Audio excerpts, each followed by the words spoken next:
All right, you guys, what's up? It is Jim and May here, back here with another one. Today, I have episode 2 of the UFC 5 detail, and today we will be covering how to deal with block breaking. It seems it is now the meta, given that UFC 5 is a little bit in a broken state right now. So today, I have a scenario versus a Max Holloway player, which is a favorable pick for these block breakers. And yeah, today I'll be showing you how to deal with it. Let's get right into it. So immediately he comes out throwing 1-2, 1-2, and then 1-2 lead hook. I immediately recognize what he's doing. This is how you know you are dealing with a block breaker. If you don't know what block breaking is, it is essentially when the opponent wants to basically use straight punches down the middle, whether it be a jab or a cross, to basically get your block to a point to where round strikes, as in head kicks, hooks, overhands, are able to bleed through and do more head damage as they would if you had regular block. So one of the ways that I really like dealing with it, honestly, would be leg kicks. In this situation right here, you gotta know your fighter's strength and weaknesses. Okay, so I know Volkanovski, he has 5-star, I believe, calf and leg kick, the regular thigh kick.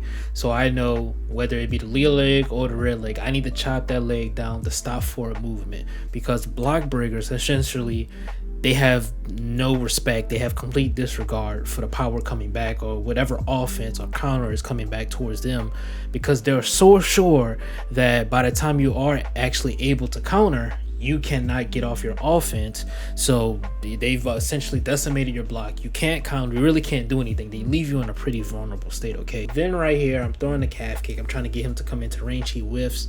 I throw a body kick. He then throws an overhand and I counter with a knee. This is pretty much the counter striking you have to do. He then comes forward with a couple of feints, and then that's when I throw my front kick. This is what you have to do to effectively deal with a block breaker. You have to basically strike like a python. That's what I pretty much compare it to.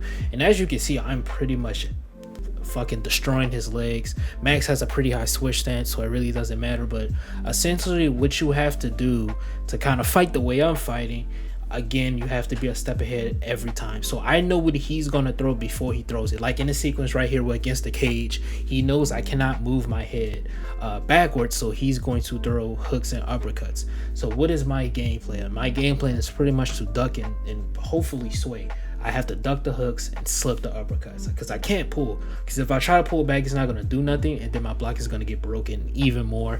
So I have to be careful in what I want to do.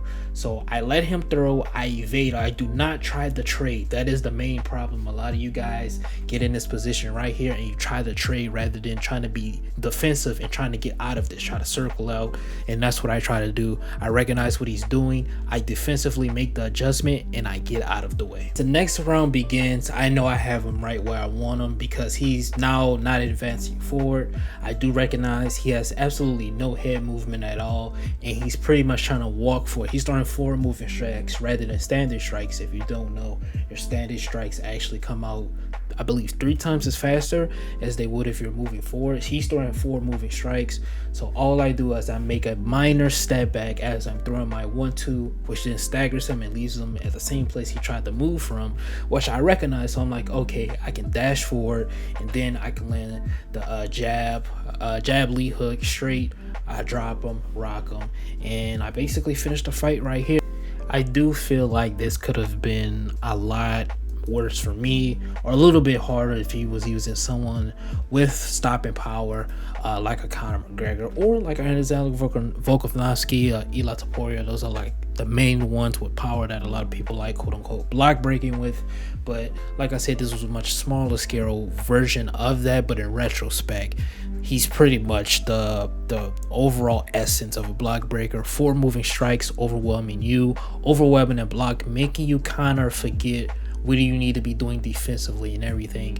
And in my next video, I'm going to actually cover patience, okay, because that's what it takes when dealing with a block breaker.